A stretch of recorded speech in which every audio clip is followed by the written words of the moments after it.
afternoon, everybody. Welcome to Introduction to Digital Photography here at the Brown Bag Luncheon Series. Glad to have you all here. And what we usually do at these is, depending on the level of where everybody is and where I sense everybody is, we usually start out talking a little bit about the exposure triangle, just some of the basics of photography, digital photography. And then, depending on the numbers of questions we have in that regard, and questions are fine, you know, as many as you want. Then if we have time, after, we can have some questions from you, or if you have some particular questions about any of the cameras that you might have brought, we might be able to deal with some of that a little bit as well. But we'll go ahead and get started. My name is Bill Steele. I operate Gorham Mountain Photography. I have a little studio over in the basement of the Brooks house. And I've been into photography for quite a while, off and on. Started out back in the film days, and as soon as digital came out, I branched into that as quick as I could. The way I got started in digital photography, the way I got my first camera, is I was interested in astronomy at the time, and I had an astronomy magazine that had an article in it talking about old space toys, space robots from back in the 1950s and 60s. And as this article was saying that those things were worth a little bit of money now. And I had one from when I was a child. And so I ended up putting that thing on eBay and sold it for $600. Wow. This little mechanical robot from back in the 1960s. And that's how I got my first digital camera. And it's just gotten worse and worse since then. But yes. Could you explain to a complete idiot the difference between a digital camera and a regular camera? I can do that. I'll do that now. That usually comes out as we go along, but it used to be that we shot with film, okay, film cameras. We'd put a roll of film into our camera, and we'd roll that film along and take pictures, and as the light entered the camera, that light would expose that film, chemicals on that film. And through a development process then, we'd get our pictures, all right? Now with digital photography, that film has been replaced by an electronic sensor, a digital sensor. It's it's a piece of electronic equipment that is inside the camera, and it takes the place of film. And when the light comes in the camera, that light hits that digital sensor and exposes the picture. And it's recorded then, not in chemicals on film that you have to develop in a darkroom, but it's recorded electronically through a computer process in your camera that goes onto a memory card. And then from that memory card, we're able to see our pictures on a computer. We're able to print them out then. We're able to send them across the world through the internet. And so it's just a wonderful thing that's happened for photography when digital imaging came along. How many pictures can you take without having to download it? Oh, you can just keep on going and going. You know, it depends on how big of a memory card you have.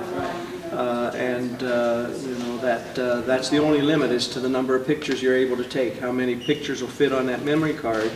But when that card's full, you can pull it out, put another one in, or download it to your computer and then start over on that same card.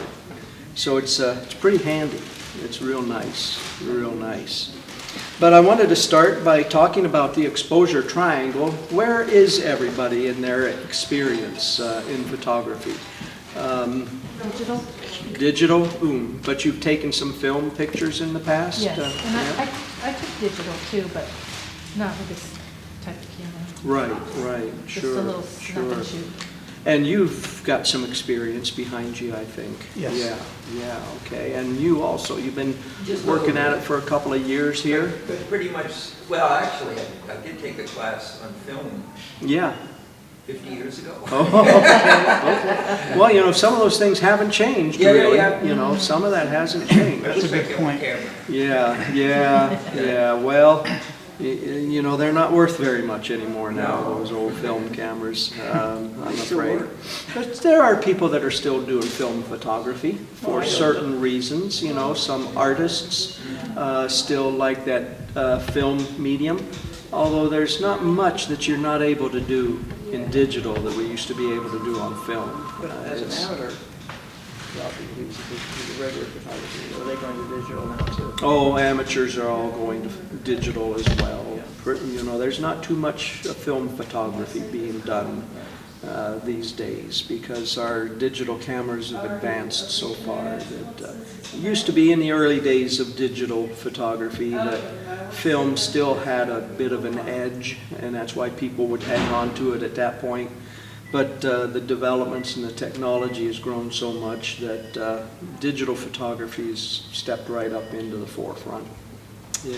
better than Is there film a bit of a nowadays. sort of a resurgence? Because I thought, I've heard that people were taking film and then reversing the image with scanner.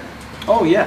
But it's usually bigger frames. That was being done a bit more in the early days of digital photography. People were still taking photos on film, but then they would scan those photos and digitize them, Yeah. and then be able to do with them what we're able to do with digital photography. Yeah, well, I meant even before making the photo, they would scan the negative Uh-huh. and Yeah. reverse the negative. Yeah. Oh, yeah, there's a lot of things that you can do with it. But I thought I'd go ahead and just remind us anyway of the exposure triangle, okay? That's the backbone of photography. That's what we use in order to come up with an appropriately exposed image.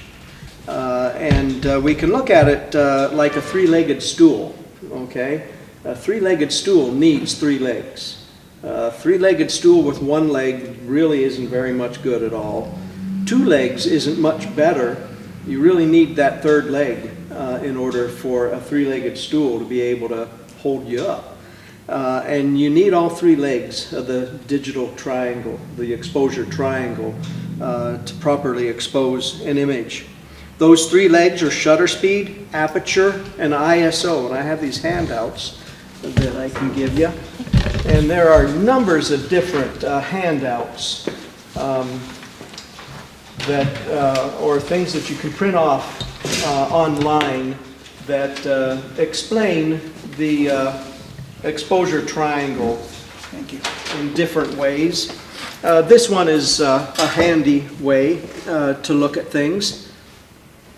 And you'll see there on the three legs of that triangle, you've got shutter speed, aperture, and ISO, or ISO is the way I guess it's supposed to be said. But I started out years ago saying ISO, and so that's a hard thing for me to change now. I gather it stands for something? It does. International Standards Organization, basically, is what it is, I think.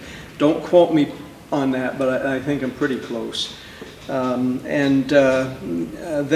They set standards not just for photography, but for a lot of different things. But, you know, when you get your camera, you know, there's this setting on your camera that's usually green. And it's usually called auto, or it might just be a picture of a little green camera. And that's automatic. That's the automatic mode. It would be on your mode dial on the top of your camera, okay, where you've got auto. Some of you will have an MASP on there, and some of you might have a scene mode.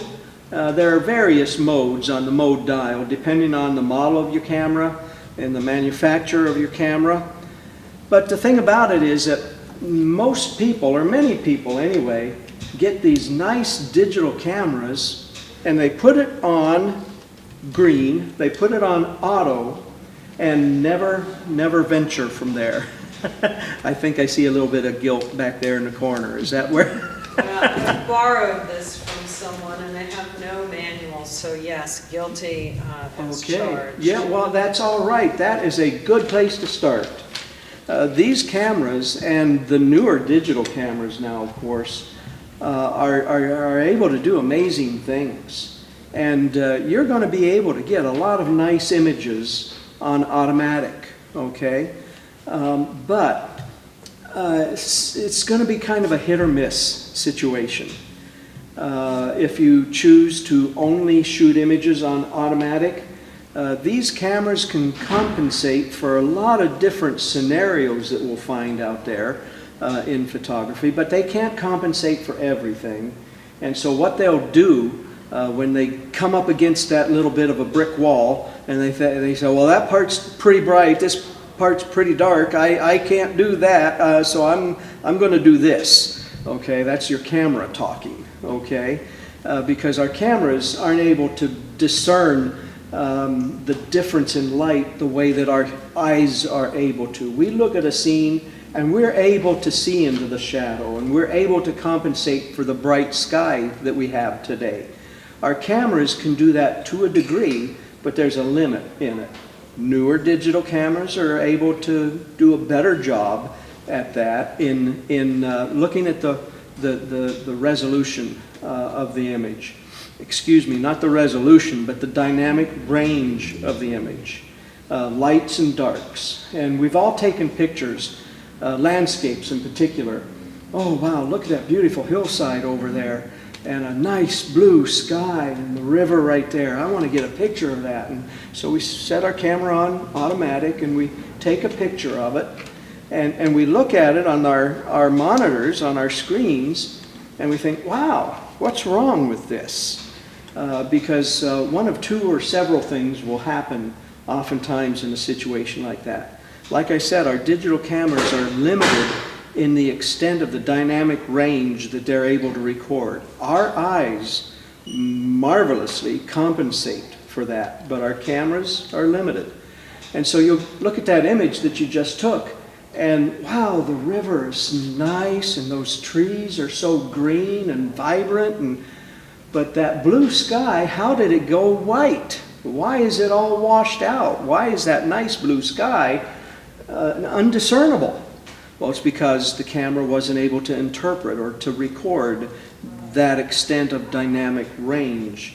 Or you'll get that picture back and you'll look at the sky. Oh, look at that blue sky, and look at those fluffy white clouds. Aren't those really nice? But then you look down and the scene, the landscape, the mountain is all silhouetted. It's dark. You can hardly tell what it is.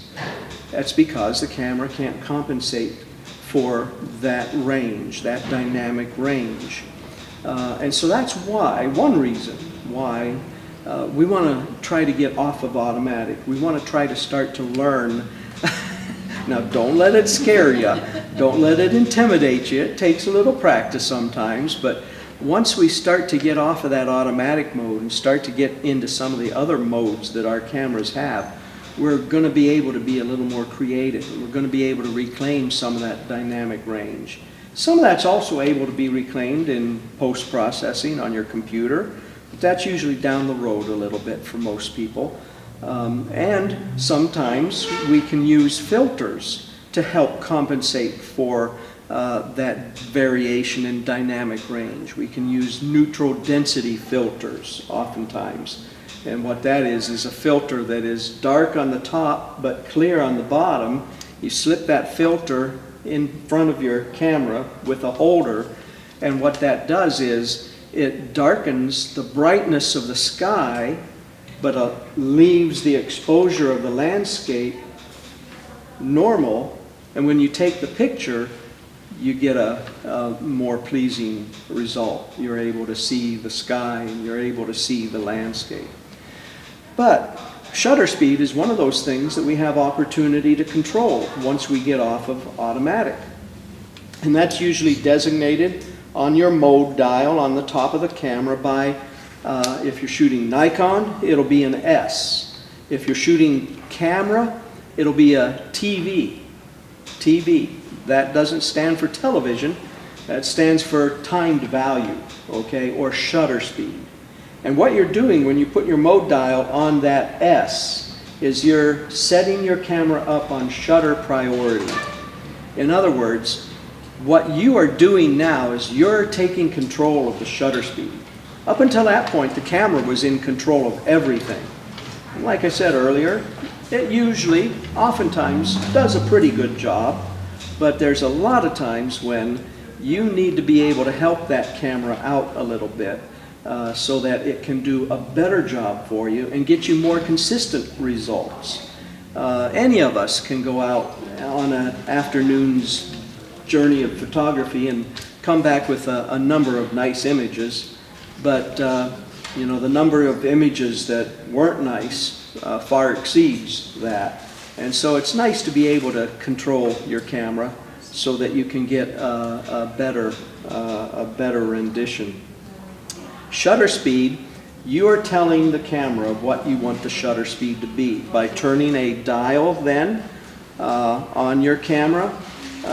Cameras vary differently. It might be a dial in the front of the camera, it might be a dial in the back of the camera. On smaller point and shoot cameras, sometimes you might need to go into the menu and select a menu option that will then allow you to adjust the shutter speed. But the reason why we want to be able to adjust the shutter speed primarily is so that we can control motion, okay? We can control motion by controlling our shutter speed. And you'll see here on this exposure triangle handout that I gave you, the arm or the leg of the triangle labeled shutter speed. You'll see values there. It starts there in the middle at 1/130th or 1/60th, and then as you go up the leg of the triangle, you're going into faster shutter speeds, and as you go down the leg of the triangle, you're going into progressively slower shutter speeds. Slow shutter speeds, of course, will show motion.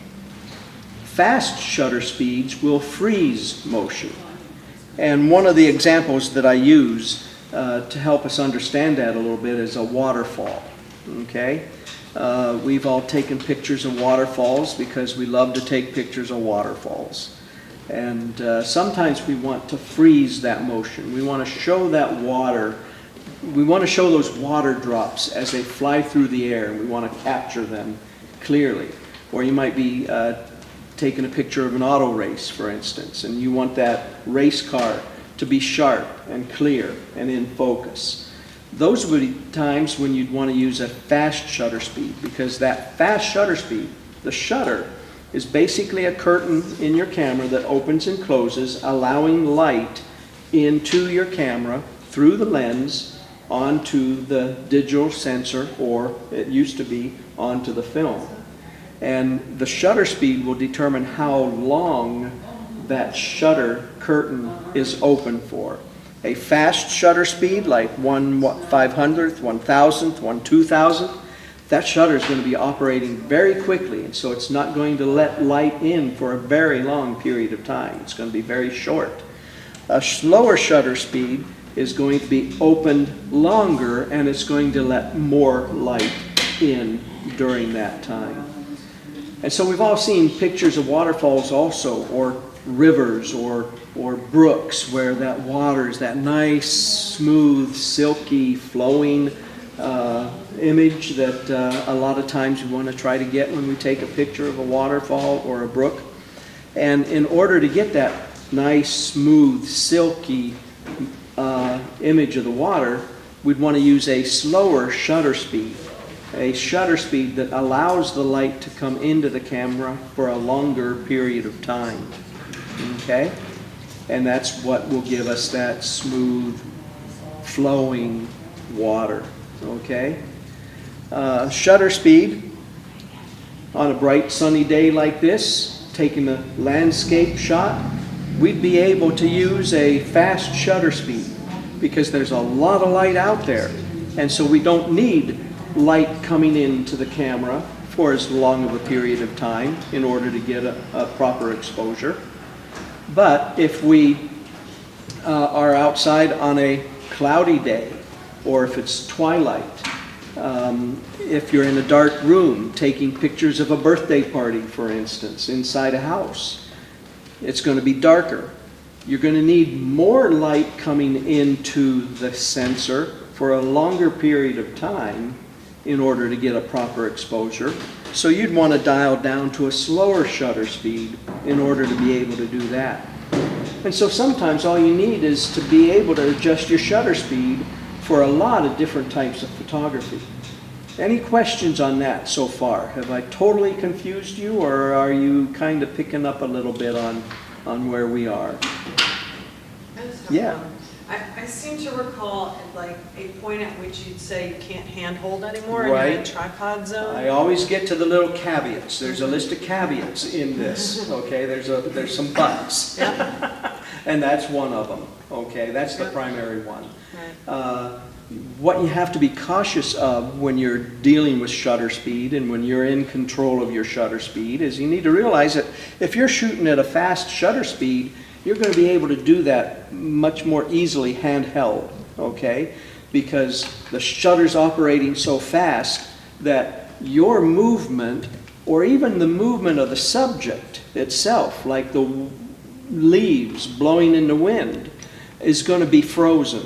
See, that's why we use a fast shutter speed to take a picture of a race car going by, so that we can freeze that motion and get that race car image nice and clear and defined.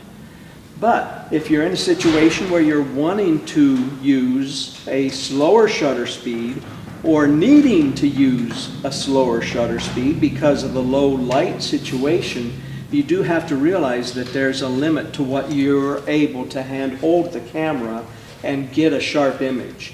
And this is the biggest problem that many people run into in their photography when they're dealing with shutter speeds, is they take the picture and they look at it and oh, why is that out of focus? Why is that so fuzzy? Well, probably because you may have been moving, or the subject may have been moving, and taking the picture with a slow shutter speed, it's going to convey that movement and you're going to get a fuzzy image, okay? And we don't want fuzzy images. You know, there's not much you can do with a fuzzy image. A rule of thumb used to be, okay? The rules of thumb in digital photography are probably, we could call them suggestions of thumb now, you know, because there are always things that we can do to overcome those rules. But a rule of thumb in photography used to be that you usually didn't want to try to handhold your camera at a reciprocal shutter speed that was slower than the lens size that you were using. Now, to explain that, I've got a lens here that it's a 24 to 70 millimeter zoom lens. The 24 range would be a wide angle. The 70 millimeter would be a little bit narrow angle, bringing things a little bit closer, okay?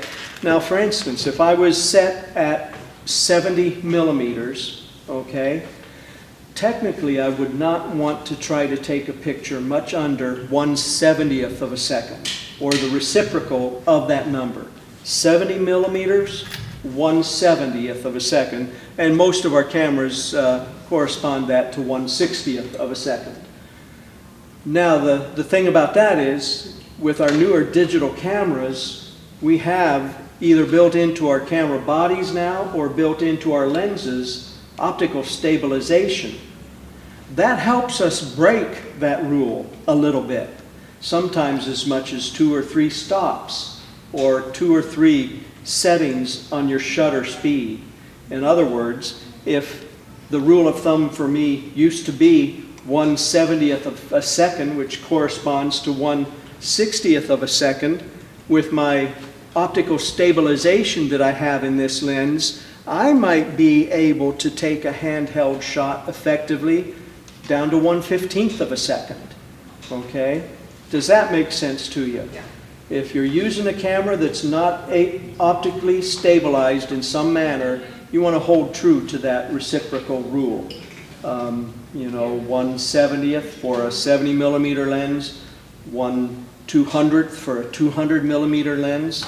But with our digital cameras now, and this is something you have to experiment with on your own, okay? Because some of us are a little steadier than others. And that's okay, you know, it's just, you know, that's how it is. Some of us are a little steadier than others. And you know, I might be able to get away with a 1/15th shutter speed. Somebody who's really steady might be able to go a stop beyond that even and still get a nice clear shot. Technique is important as well. The technique of taking a picture. You have to really concentrate on it. Yes, you were going to comment. Yeah, I on just something. want Yeah. to make a suggestion. Yeah. It's one of the beauties of digital versus film is that, you know, you can experiment with how Right. low you can go and you're not Right. wasting any money. Yeah, You know, exactly. and there are all kinds of tricks Exactly. to really cheat and get down to like a quarter of a second, or you can lean on something. Oh, yeah. You can, Well, see, and that brings in another important point when you're dealing with shutter speed. You might be in a situation where you really need to take a picture at a shutter speed that is really too slow for you to be able to handhold effectively. And what Jim just mentioned is, there's a lot of things that you can do. You can prop your camera on something, you can set your camera on a table, or you can have a tripod, okay? And a tripod will allow you to get that image at that slow shutter speed with a good, clear, crisp resolution because the camera's not moving. Now, there's some tricks and things that go along with the proper use of a tripod. And I'll just say this. Don't buy a $500 camera and a $29 tripod. Okay? It just doesn't work. Tripods, you get what you pay for. And if you're going to go the route of a tripod, which, you know, is a very, very important tool for photography, you want to make sure that you're getting a good one, a good, solid, stable tripod that will handle your camera effectively. His camera is heavier than my camera. My camera is heavier than Edie's camera. And so if that's all the camera that you have, then you would need a tripod that could handle that range of weight. He's going to need a big buff tripod, you know, in order to keep that camera steady. actually, the one that I have is the exact same one that she's Yeah, using. okay, you're right. That's a video tripod, and that's what she's using to film our session today. And so that's an important consideration. Stay away from the $29 tripods. Just trust me on that. Yeah, Steve. Yeah, just for weight stabilization, and in the larger camera and lens,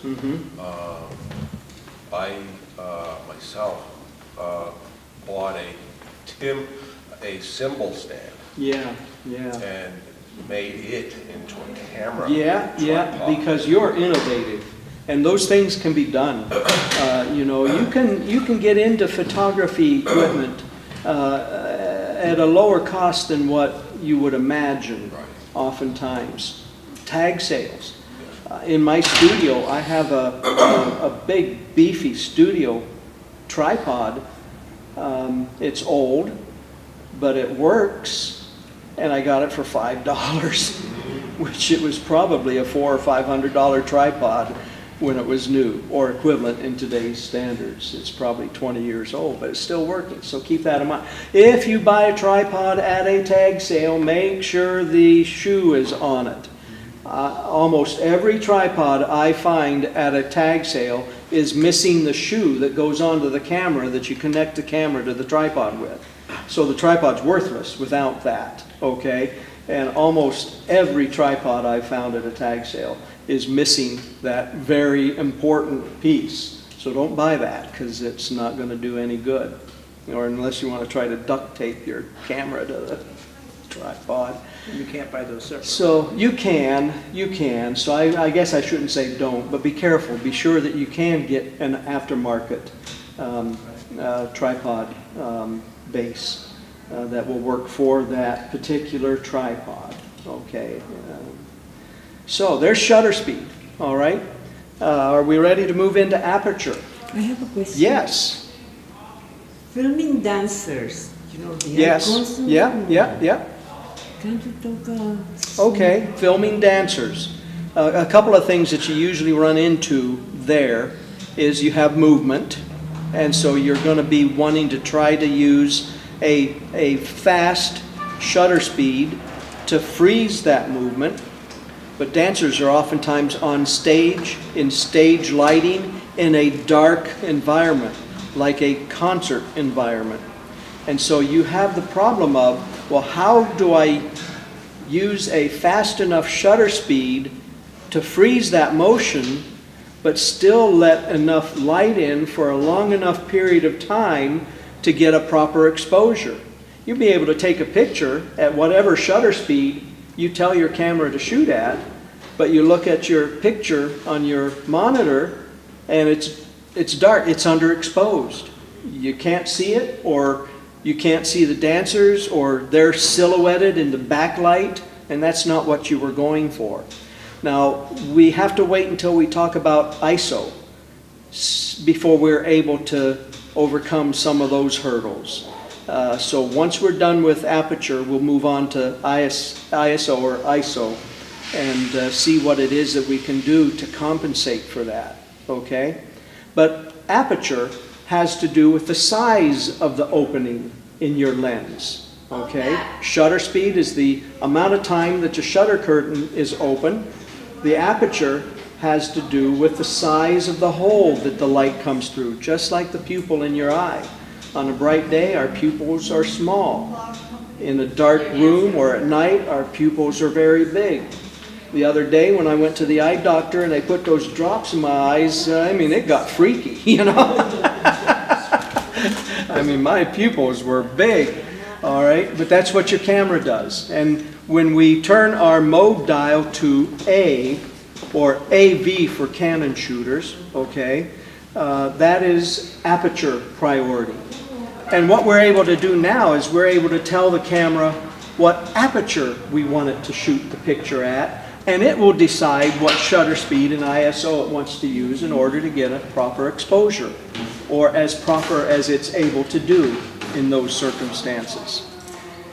Aperture priority is one that many people find themselves shooting in most of the time. Once you start getting off automatic, aperture priority is a good one to start playing around with. What aperture does, of course, is changes the size of the opening that the light is coming through. And so a bigger aperture, more light comes into the camera. A smaller aperture, less light comes into the camera. Now you probably might be imagining now that that might have something to do with your shutter speed. And it does. Because the bigger the hole, the more light that is coming in, you're able to get away with a faster shutter speed to get a proper exposure. A smaller hole with less light coming in, you'll need that light to come in for a longer period of time to get the same exposure value, and so your shutter speed will need to be adjusted according to that. Okay, does everybody follow me on that so far? Yeah, they're related. They're related to each other. Yeah. Aperture opens, shutter speed can Yeah. quicken. Aperture closes, shutter speed needs to close. So one Slow, I'm one sorry. for one. Yeah, they're equal. Yeah. Yeah. And your settings, you'll see here, and I didn't mention this, you've got 1/25th, 1/250th, 1/500th in your shutter speed. Those are all basically related to stops, okay? Every stop is letting twice the amount of light in or holding back half as much light. Same thing with the aperture or the size. Each of those values, 1.4, 2, 2.8, 4, 5.6, 8, each of those is letting in either twice as much light or half as much light when you make those changes. And those are called stops. If you hear a photographer say, well, I need to stop down 2 stops to get that picture, he's going to be adjusting one of these values 2 places in order to get those 2 stops of difference, okay? But like we just realized, these are corresponding to each other. You adjust one and the other needs to change. And so if you're on shutter priority, you establish the shutter speed and the camera will select the aperture. If you're in aperture priority, you select the aperture and the camera will select the shutter speed. Now, one of the things that we want to be able to change our aperture for is an effect called depth of field. Okay? You are taking a picture of a landscape. And landscapes, as a rule, or as a suggestion, you usually want the whole picture in focus. You want the foreground in focus, you want the middle ground in focus, you want the mountains in the distance to be in focus, usually. And if you're taking a picture of a person, you might want to isolate that person's face so that it is in sharp focus, but everything behind it starts to fade away, okay? That's your depth of field.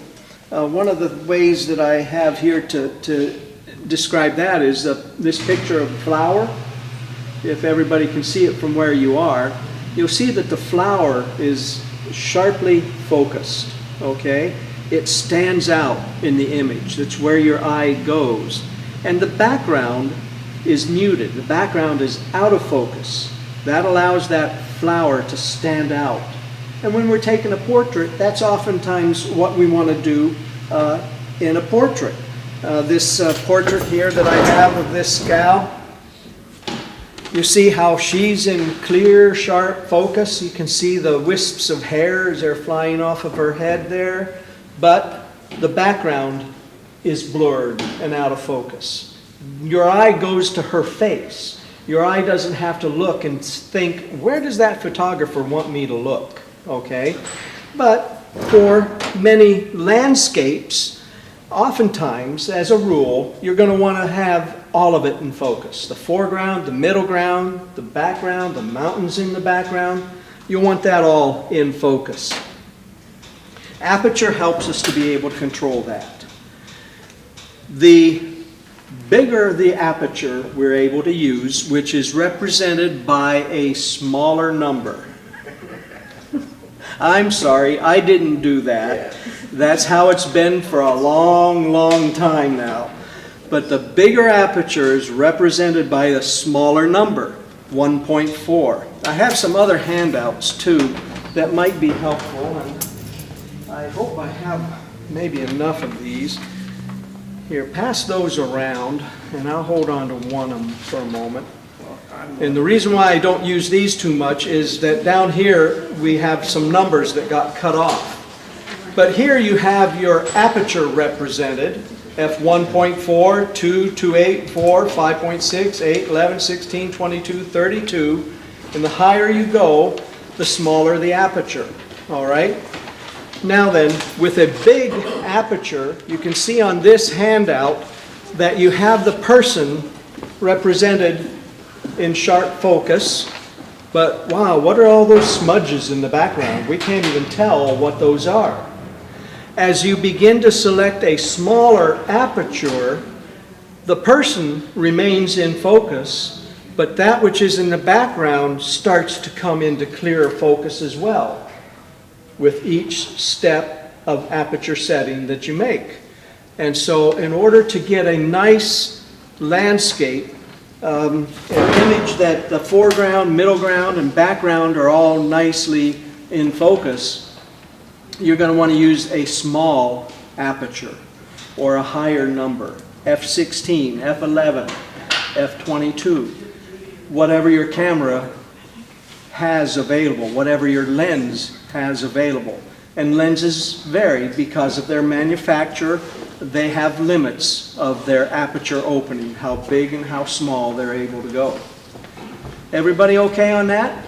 That's one of the reasons why you want to be able to sometimes adjust your aperture so that you can control the depth of field. If your camera is just set on automatic, it's going to make its best guess as to what it is that you're wanting to try to do with that picture. And it might give you a nice image, but it might not give you what you're looking for, okay? And so that's why we would want to adjust our aperture. And then on this handout, you can see what the film, or what the shutter speed does. A fast shutter speed freezes motion. Slow shutter speed will blur motion. And there might be times when you want that race car blurred, just to convey speed, to convey movement. You know, whatever it is that's in your mind that you're wanting to try to convey with that image. Break those rules. You know, photography rules are made to be broken. And if you're happy with it, that's what counts, okay? Now that brings us to the third leg of our exposure triangle. ISO or ISO. There's one photographer online that makes a big deal of that. He gets real upset when people say ISO. He says, no, it's ISO. And so I don't care what you call it, you know. I say so. I say so. It's ISO because I say so. Yeah, right. But ISO, what that does for us, that corresponds now to film speed back in the days of film. Okay, those of us who took film photography, pictures with film, your film would be rated at a certain speed. 100, 200, 400, 800. 800 speed film is what you would want in your camera on a bright sunny day. Inside, taking pictures of a birthday party in dark light, you'd want a 100 speed film speed. Am I saying that right? No, it's opposite. Opposite. I'm sorry. Just like it is today. It's been a long time since I dealt with film speed, but it was just opposite of what I said. That was On a the bright day, you'd need 100 speed film because it would be less sensitive to light. On a dark environment, you'd want a higher film speed that would be more sensitive to light, so that when the light fell on that film, it would record that at a proper exposure. Well, this is the best thing that's happened to us in digital photography, is ISO. Because back then, if you were outside taking pictures of your child's birthday party in the nice bright sunlight, and you had 100 speed film in your camera, you were good for that. But all of a sudden the clouds moved in and it started to rain and the party had to move inside. And so now you're wanting to take pictures of the party inside in the dark house now. But here you have 18 shots left on your 36 roll of 100 speed film. What do? You know? Well, you if you can, you know, but let's say you can't. You're stuck, or you're out of luck, really, you know. You either have to compensate somehow if you're able to, or you can always, you know, pull that film out, waste those 18 frames, and put in some film that's more appropriate for the environment.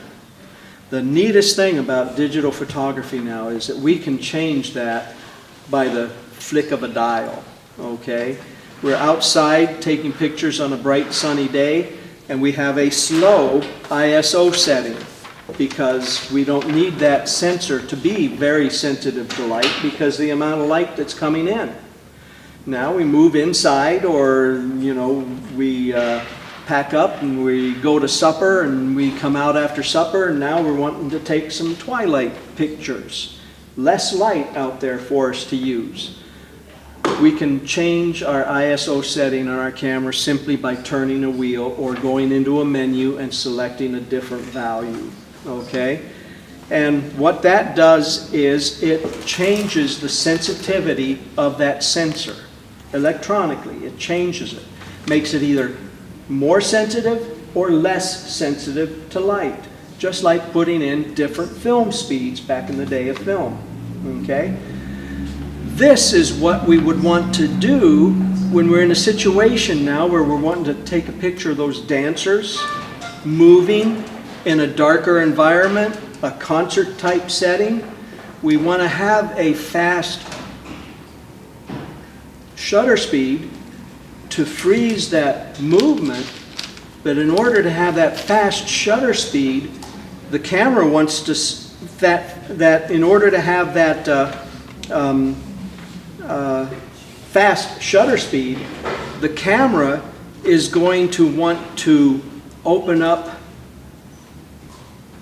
the aperture so that more light will come in for that period of time. What happens in that situation? We lose our depth of field, okay? We might not want to lose our depth of field.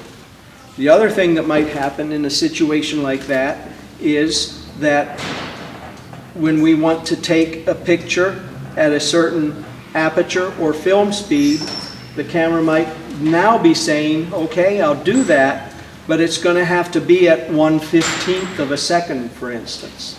That's not going to freeze the movement of the dancers, all right? So what do we do when we start to deal with ranges now that are outside the parameters of being able to handhold, getting a proper exposure with aperture and film speed ratios the way that they should be? What do? Oh, I've got ISO. I can change my ISO or my ISO. I can make my sensor now more sensitive to light so that I can take those pictures of those dancers at a shutter speed that will freeze the movement at the aperture setting that is necessary for that ratio to be a correct exposure. I can make my sensor more sensitive to light now so that it doesn't have to have that shutter speed as slow as it was. I'll be able to use a faster shutter speed now in order to be able to get a good sharp image. Does that make sense to everybody? These things, I know, they come and go, and they go up and down, and there's all kinds of different values and everything. Steve? Just as an observation, and from what I've tried to do, tried is the word, is when you're like with the dancers, if your camera lens isn't kind of in a range where it can see like an entire space, if you're trying to track a dancer's moving, then you're going to be going all over the place. So the lens, the focusing needs to be out far enough so that you only have to minimally move the camera. That's true. That's true. Yeah.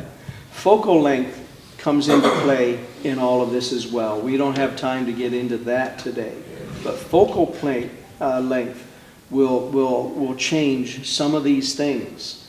The caveat about ISO or ISO, there's usually a limit to how high you're able to adjust that and get a sharply resolved image because of what we call noise or digital noise. And that's represented here in the bottom. You'll see the picture of these two people over here, nice and clear. They're sharp. As it goes, these dots start to appear, and there's more and more dots that start to appear. That represents digital noise. The higher setting of ISO that you use, the more likely you may be to have that digital noise introduced into your image. And it can degrade the quality of your image. Because what's happening is our sensors are made up of millions of little buckets. See, that's another reason why it's nice to be able to change your ISO setting. When the cloud goes in, did you see how much of a difference just a cloud in front of the sun did? You know, you could dial from 400 ISO down to 100, from 100 back up to 400 and keep on shooting. You've done a good job with the props, Bill. How about that? Yeah, that's pretty good. That's pretty good. Well, you know, I'm a preacher by trade. That's my main job. And there was a church that I was in out in Iowa before we came here, and there's a Catholic church just down the street.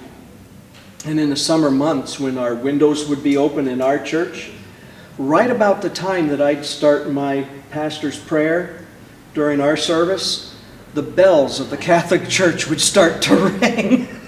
And I thought, this is a great effect. I like this. Thanks a lot, folks. That just adds a whole lot to my prayer, you know. When I start praying, these bells start to ring, you know.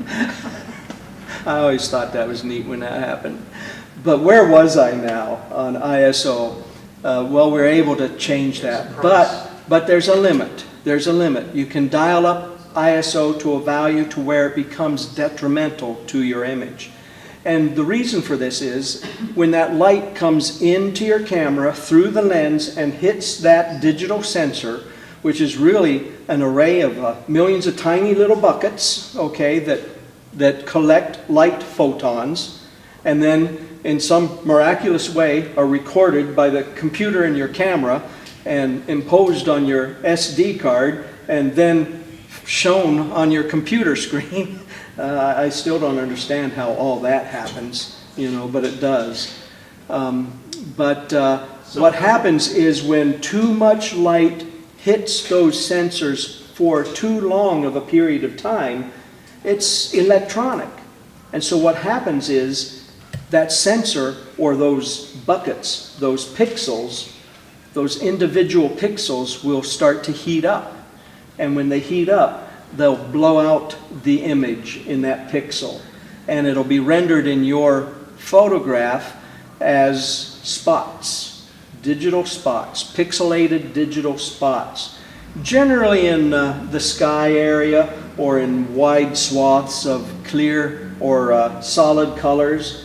A lot of times that digital noise will be hidden, you know, in leaves and flowers and photographs that are busier than others. But if you have a nice big expanse of twilight sky that you're trying to take a picture of, and in order to do it, you know, you got to ramp your ISO up, you know, to get, you know, the sensor sensitive enough so that you can get it at the shutter speed that you need in order to be able to handhold.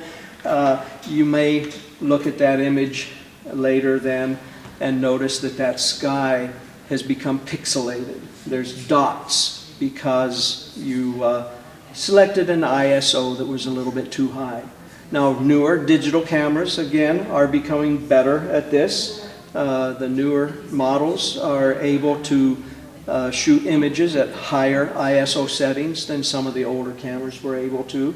But this is another area where you just kind of need to experiment and be aware of what can happen so that when you see it happening, oh, I know what happened there, and I'm not going to do that again. Or maybe we will for a few times until we get the hang of it. Phew, there's a lot to it, isn't there? Yes. That's different from the pixelated problem you get when you try to enlarge an image beyond the... Right, that's a resolution issue. That's right. You'll have cameras, point and shoot cameras. Your camera is 14 megapixel now, or 12? 13? Yeah. This is a 24. We have digital cameras now that are going up to 36. What do the new Canons do? They're in the 40s or almost 50. I'm afraid to know because I don't have one. Yeah, so some of the newer cameras, the bigger megapixel camera that you have, the bigger image you're going to be able to print out. If you have a, let's just for ease of mathematics say that we have a camera that's 10 megapixels, okay? When it records an image, it's got 10 million pixels available to it. Let's just say, again, for mathematical purposes, that camera will allow you to print an image out clearly at 5:7. You try to go up to 8:10 with a 10 megapixel camera, and it's going to start to get fuzzy. It's because you're trying to expand those pixels further than they want to go. And there's gaps in between now. If you take that same image with a camera that has 30 megapixels, again, just for a number, let's say that you can print an image out clearly 2 by 3 feet on that camera, and it'll still be sharp. So the more megapixels you have, the bigger picture you're able to print. as a rule. And then that takes up more space. That takes up more space on your card, more space in your computer. There's trade-offs, and you need to be aware of how much you want to trade off and how much you're able to trade off. Yes, Steve? If, I think, some cameras have this, but many of them don't, that there's a way to, if you've got this image, say for example, you've just caught a bird in flight. Mm-hmm. It looks sharp Mm-hmm. to you in the screen, but there's a button that actually will actually bring that closer on your camera. Right. If your feathers and everything, your eyes, are not in focus, then more than likely the picture can't be enlarged. That's an important point, and I was thinking about trying to remember to mention that earlier, and I forgot, so I'm glad you mentioned it. Be careful.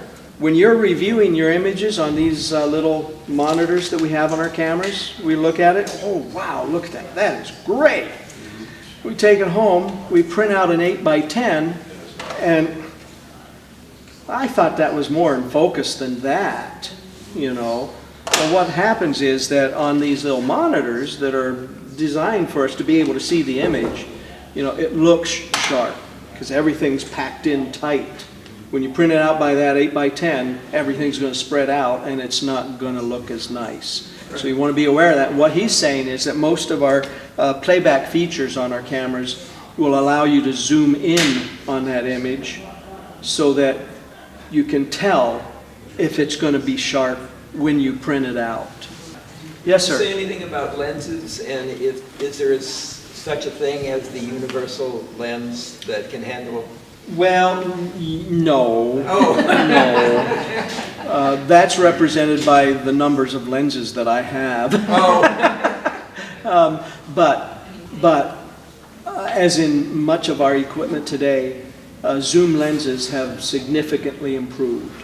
Yeah. Earlier on, zoom lenses were known to be kind of the black sheep of the family. No, you don't want to use a zoom lens. You need a prime lens. You need a 50. You need a 200. You need a 400. Yeah. Well, with our technology now, zoom lenses have improved significantly, okay, to where, you know, a lot of people are using zoom lenses. Oftentimes, though, you'll still find that a prime lens, or a lens that you can't zoom, a lens that is at a fixed focal length, may give you a little bit of a clearer image than a zoom will. Yeah. The rule of thumb in lenses is you get what you pay for. That's what I was afraid of. That's true. Here is the thing. You buy a $1,000 digital camera. Yeah. And you buy a lens for $259. You have a $259 camera. You understand? Yeah. Yeah. You want to take that into account when you start to buy your equipment and think about that. Yeah. You don't want to generally. Now there are some nice $259 lenses, you know, but that's something that you want to think about. Actually, you know. there's some prime lenses that are very inexpensive Oh, and very good. 50 millimeter primes, yeah. 35s, $189, you know, something like that. And, you know, a Nikon 50, 1.8 lens, you know, for $200 is as sharp as you'll ever want to get, you know. But it's a prime lens, and you're limited to that 50 millimeter range, which simply means you use your feet to zoom. If you can. If you can. Yeah. If it doesn't mean you're going to fall into the river, you know. Well, I was in a situation, as she was sort of describing, movement in low light. And concert photography is challenging. And then all of a sudden it was a $2,000 lens. Right. And I didn't do it. Right, right, yeah. And the same with filters. If you do start to get into filters to put on your lenses, you know, you can get a $15 UV filter, or you can get a $100 UV filter. Not so much UV, but you know, like a polarizing filter or a neutral density filter. Oftentimes you'll run into the same thing. You know, you get a cheap filter, and you've reduced your $1,000 camera to a $200 camera, in effect. Okay. Sorry to say that, but that's just the way it is. Would you repeat what put your lens in?